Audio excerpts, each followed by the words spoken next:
Pay చేయడం పెద్ద కష్టం కాదు. అదే మీరు కన్స్ట్రక్ట్ చేయడం ఆఫ్టర్ 10 years అయితే డబుల్, వచ్చే ఆదాయం కూడా రాదు. That is where opportunity cost and returns both you have to work it out. ఇది డయాఫామ్ వాల్ అది పోలవరంలో అది కంటిన్యూ చేస్తాం, కంప్లీట్ చేస్తాం. అది ఎట్లా మనం పోయి వచ్చాం, దానికి ఒక డేట్ ఇచ్చాం, దాని ప్రకారం అన్నీ స్టార్ట్ అవుతాయి. నేను కూడా ఒకసారి పోయి వస్తాను మళ్ళీ ఒకసారి,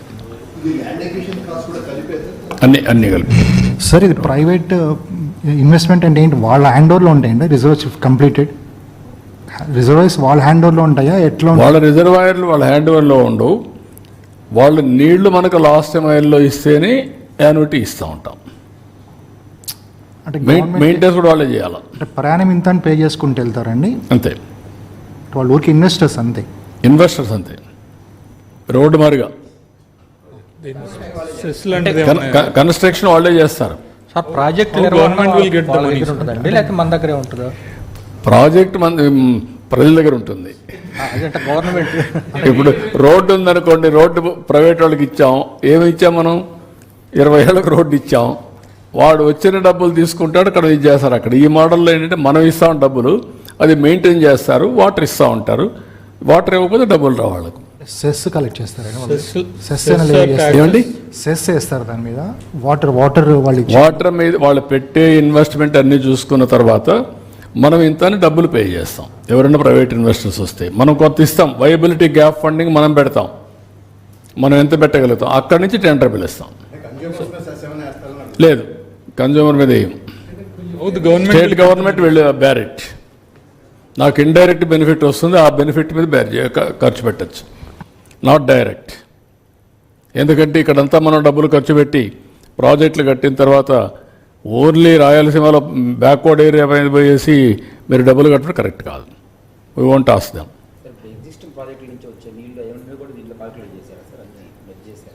అవన్నీ ఎక్కడ వచ్చిన వాటర్ అంతా తీసుకుంటాం.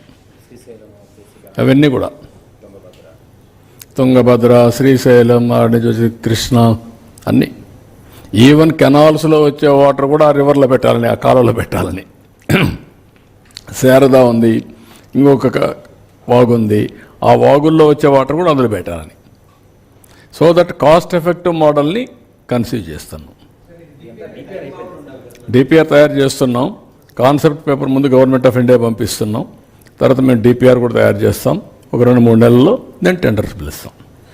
సార్ 3 ఏళ్లలో ప్రాజెక్టు కంప్లీట్ అయితే ఒక అమౌంట్ అంతా ఉండి తర్వాత ఎన్ని ఏళ్ళలో రిటర్న్స్ వస్తాయంటారు? అంటే మొత్తం ఆ కాస్ట్ 80,000 crores ఎన్ని ఏళ్ళలో మనకి రిటర్న్ వస్తుందంటారు ప్రొడ్యూస్ ద్వారా? ఎకానమీ మల్టిప్లర్ ఎఫెక్ట్లో CAGR కింద వెళ్తుంది. మీరు ఆ డబ్బులు ఇప్పుడు కాస్ట్ మీకు ఒకసారి చూస్తే ఎవ్రీ 5 years డబుల్ అవుతుంది అనుకోండి, 40-50% పెరుగుతుంది. 10 years డబుల్ అవుతుంది. ఇది మళ్ళీ మనం కట్టలేము. రెండోది, ఇప్పుడు కట్టి 3 ఏళ్ళు అయిన తర్వాత మనకు రిటర్న్స్ వస్తాయి. ఇప్పుడు మనకు వేరే వాళ్ళు ఇలాంటి ప్రాజెక్ట్ కట్టడానికి కూడా అవకాశాలు లేవు. మనకు అవకాశం ఉందంటే only the reason very cost effective. రెండోది, గోదావరిలో నీళ్లు ఉన్నాయి కాబట్టి. అంటే 80,000 crores ఎన్ని ఏళ్ళలో రిటర్న్ వస్తుంది అనుకుంటున్నారు?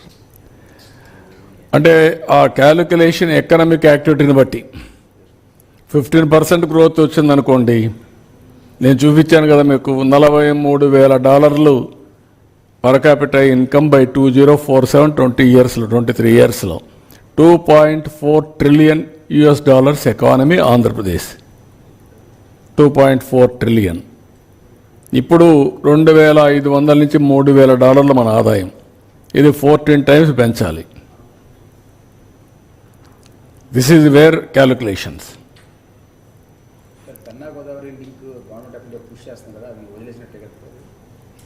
ఎక్కడ లేదు, అది ఊరికే పేరే. అది వెబుల్ కాదు, అది వచ్చేది కాదు, నీళ్ళు వచ్చేది కూడా కాదు అది.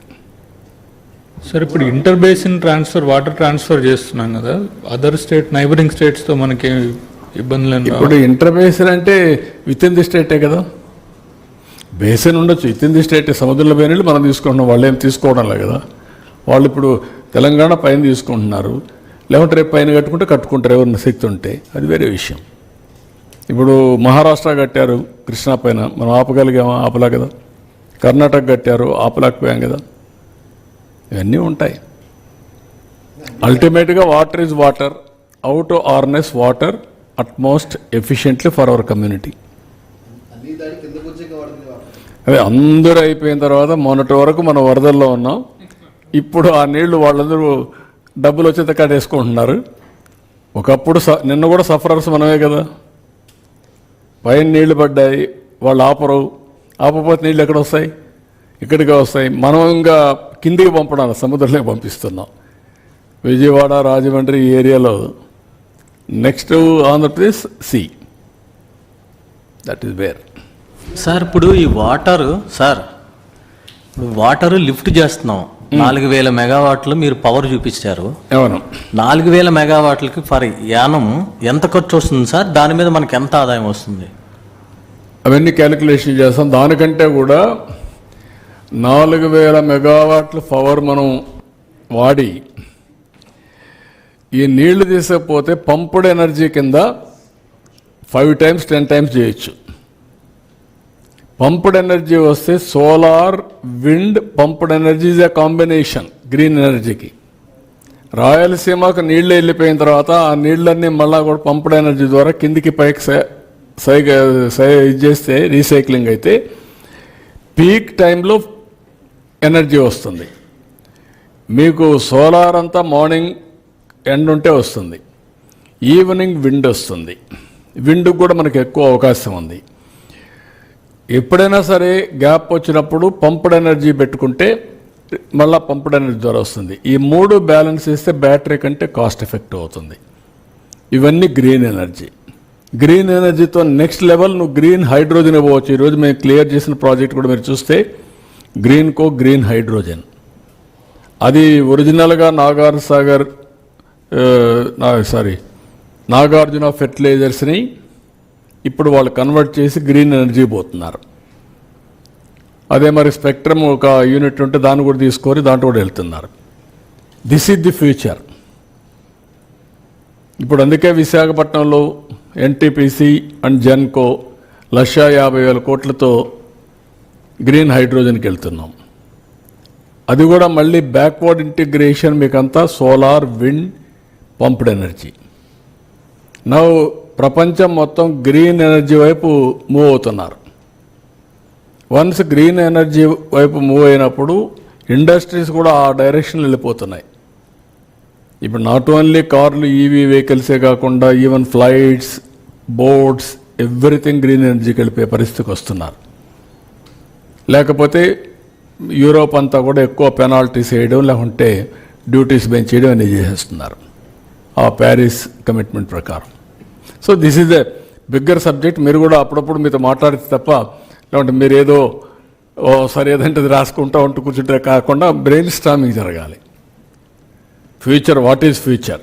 Energy is future. అందుకే నేను చెప్పాను కాస్ట్